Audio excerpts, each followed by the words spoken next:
नमस्कार दोस्तों, स्वागत है आपका हमारे इस चैनल वेब एजुकेशन इन्फोटेक में। आज इस वीडियो के अंदर हम आपको HTML के इंट्रोडक्शन के बारे में बताएंगे। HTML का इंट्रोडक्शन, जैसे कि आप जानते हैं कि HTML का जो फुल फॉर्म है वो होता है students hyper text markup language.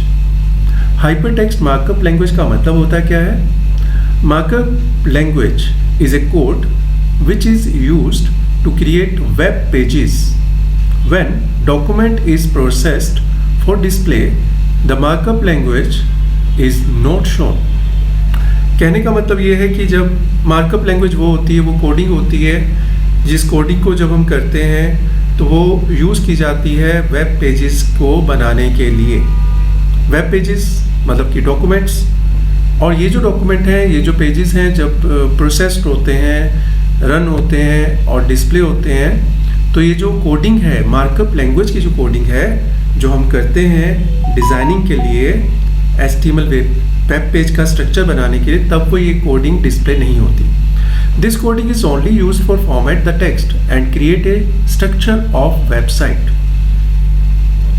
ये जो कोडिंग हम करते हैं वो सिर्फ टेक्स्ट के फॉर्मेटिंग के लिए हम करते हैं, टेक्स्ट को डेकोरेट करने के लिए हम करते हैं, और वेबसाइट के जो भी वेबसाइट हम बनाना चाहते हैं उसको क्रिएट करने के लिए, उसके स्ट्रक्चर को क्रिएट करने के लिए यूज़ की जाती है। और स्टूडेंट्स की HTML जो है वो टोटली जो है is based on tags. HTML के अंदर हम टैग्स होते हैं, ऑलरेडी इसमें मेंशन्ड होते हैं, इसमें बाय डिफ़ॉल्ट बने होते हैं, तो उन टैग्स को यूज़ करके हम अपना वेब पेज क्रिएट करते हैं। Why HTML is used? अब सवाल ये पैदा होता है कि HTML हम क्यों यूज़ करते हैं? HTML is used to create electronic documents that are displayed on the world wide web. HTML की कोडिंग, HTML हम इसलिए यूज़ करते हैं कोडिंग को जिससे कि हम इलेक्ट्रॉनिक डॉक्यूमेंट्स बना सकें। इलेक्ट्रॉनिक डॉक्यूमेंट्स का मतलब है इलेक्ट्रॉनिक पेजेस जो वर्ल्ड वाइड वेब यानी कि जो हम इंटरनेट के ऊपर देख सकते हैं। All pages are contains a series of connections to other pages with hyperlink HTML tag। और जो भी हम पेज बनाते हैं वो सभी पेजेस, जैसे आप देखते हैं ना वेबसाइट के अंदर होम का पेज होता है, होम एक लिंक होता है, फिर उसके बाद about us, services, profile, contact us, है ना। तो ये जो पेजेस होते हैं उनको कनेक्शन देने के लिए एक दूसरे के साथ हम एक टैग यूज़ करते हैं HTML का, जिसको बोलते हैं हाइपरलिंक, जो हम आने वाली वीडियोस में आपको बताएंगे कि हाइपरलिंक टैग को यूज़ करके हम अनदर पेजेस के साथ कैसे कनेक्शन बना सकते हैं। There are two types of web pages. जो वेब पेजेस हम बनाएंगे या जो बनते हैं वो दो तरह के होते हैं। पहला है स्टैटिक वेब पेज और दूसरा है dynamic web page. Static web page की अगर हम बात करें तो देखिए, इस तरह से जब भी हम कोडिंग करते हैं, चाहे वो डायनामिक वेब पेज है चाहे वो स्टैटिक वेब पेजेस है, जो भी कोडिंग हम करेंगे उस कोडिंग को जब हम प्रोसेस करेंगे, उसका जो हम रिजल्ट देखेंगे तो उसका रिजल्ट जो है वो इस तरह से हमें आउटपुट में नज़र आएगा। कोडिंग के अंदर तो हमने स्ट्रक्चर बनाया, कोडिंग के अंदर हमने डिफाइन किया कि हमें कैसा डिज़ाइन चाहिए, तो वैसे ही डिज़ाइन जब हम कोडिंग को रन करते हैं ब्राउज़र के अंदर तो उसका रिजल्ट यहाँ पे हमें शो करेगा, लेकिन वो कोडिंग जो है वो शो नहीं होगी। तो यही तो है हाइपर टेक्स्ट मार्कअप लैंग्वेज। जैसे हमने बोला कि हम दो तरह की वेबसाइट्स बना सकते हैं, स्टैटिक वेब पेजेस और dynamic web pages. Static web pages जब हम बनाते हैं तो इस तरह के डिज़ाइन आप देख रहे हैं, बहुत ही अच्छे डिज़ाइन स्टैटिक वेब पेजेस के अंदर बनते हैं, जिसमें हम इमेजेस भी लगा सकते हैं, पैराग्राफ्स बना सकते हैं, बॉक्सेस डेकोरेट कर सकते हैं, टेबल बना सकते हैं, हाइपरलिंक बना सकते हैं, अभी हमने आपको बताया। इसके अलावा वीडियोज़ और ऑडियो फाइल्स भी हम अटैच करके बहुत ही बेहतरीन जो स्टैटिक वेब पेजेस हैं हम बना सकते हैं। दूसरे टाइप का जो वेब पेज का हमने बात किया था वो था dynamic web pages. Dynamic web pages जैसे फेसबुक है, गूगल है, जीमेल है, या फिर ट्विटर जैसी बहुत सारी वेबसाइट्स हैं जो डायनामिकली काम करती हैं। डायनामिक वेबसाइट का मतलब है कि उन वेबसाइट्स के अंदर हम रजिस्ट्रेशंस कर सकते हैं, लॉगिन कर सकते हैं और फर्दर अपने अकाउंट में जाके आगे का काम कर सकते हैं। अब बात उठती है कि HTML करने के लिए सिस्टम की रिक्वायरमेंट्स क्या है, कैसे सिस्टम में क्या क्या होना चाहिए।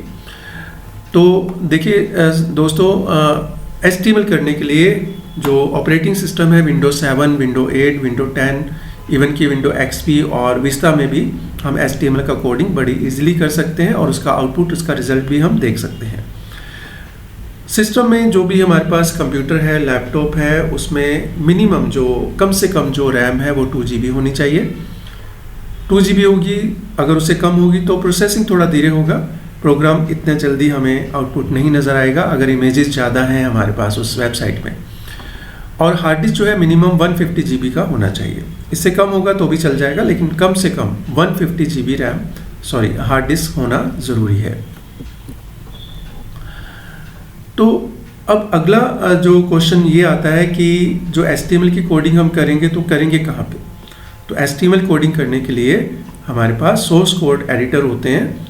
जब हम विंडो इंस्टॉल करते हैं तो उसमें बाकायदा पहले से ही एक सॉफ्टवेयर ऑलरेडी इंस्टॉल्ड होता है नोटपैड नाम से, आपने देखा होगा।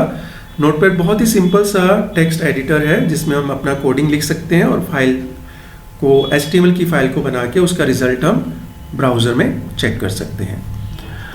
अब इसके अलावा जो है एक और बात मैं आपको कहना चाहूँगा कि जो हमारे सिस्टम रिक्वायरमेंट तो होती ही हैं, लेकिन साथ में हमारे पास ब्राउज़र भी होने चाहिए। जैसे क्रोम ब्राउज़र है या फिर जो हमारे फायरफॉक्स हैं, तो इस तरह से मोज़िला फायरफॉक्स है, क्रोम है, इंटरनेट एक्सप्लोरर है, ये ब्राउज़र भी हमारे पास होने चाहिए। तो सोर्स कोड जो है हमारे नोटपैड है और नोटपैड प्लस प्लस है, सबलाइम है। तो आजकल जो लोग हैं कंपनीज़ के अंदर सबलाइम ज़्यादा यूज़ किया जाता है। नोटपैड और जो हम कोडिंग करते हैं नोटपैड के अंदर, सिर्फ वैसे ही कोडिंग नोटपैड प्लस प्लस और सबलाइम में भी होती है। फ़र्क सिर्फ इतना है कि नोटपैड प्लस प्लस या सबलाइम में जो हम कोडिंग करते हैं वो कोडिंग जो है हमें हाईलाइट होती है, जो टैग्स होते हैं वो हाईलाइट होते हैं, जिससे, और इसके अलावा नंबर्स, जो लाइन नंबर है वो भी हमें शो होते हैं।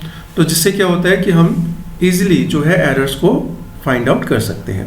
और वेब ब्राउज़र, मैंने बताया कि वेब ब्राउज़र वो होते हैं जिसमें हम इस कोडिंग को रन करते हैं। हमारा जो रिज़ल्ट है, जो हम कोडिंग करते हैं, उसका रिज़ल्ट इन ब्राउज़र्स के अंदर में नज़र आता है। और हमारे पास जो है इंटरनेट एक्सप्लोरर होना चाहिए या फिर क्रोम होना चाहिए या फिर फायरफॉक्स होना चाहिए, जिससे कि हम जो कोडिंग करते हैं HTML के अंदर जो फाइल बनाई है उसका रिज़ल्ट हम स्क्रीन के ऊपर देख सकें कि हमने जो कोडिंग की है उसका फॉर्मेट, उसका डिज़ाइन कैसा बना है। तो ये एक छोटी सी इंट्रोडक्शन थी HTML के बारे में। HTML के बेनिफिट्स क्या है, हम कैसे इसे शुरुआत कर सकते हैं, हमारे पास क्या क्या सिस्टम रिक्वायरमेंट्स होनी चाहिए, उससे रिलेटेड एक छोटा सा वीडियो था। आशा है कि आपको मेरा वीडियो पसंद आया होगा। अपने कमेंट्स और व्यूज़ हमें ज़रूर लिखिएगा और अपनी एक नई वीडियो के साथ एक बार फिर से हम आपके सामने हाजिर होंगे। Thanks for watching. धन्यवाद।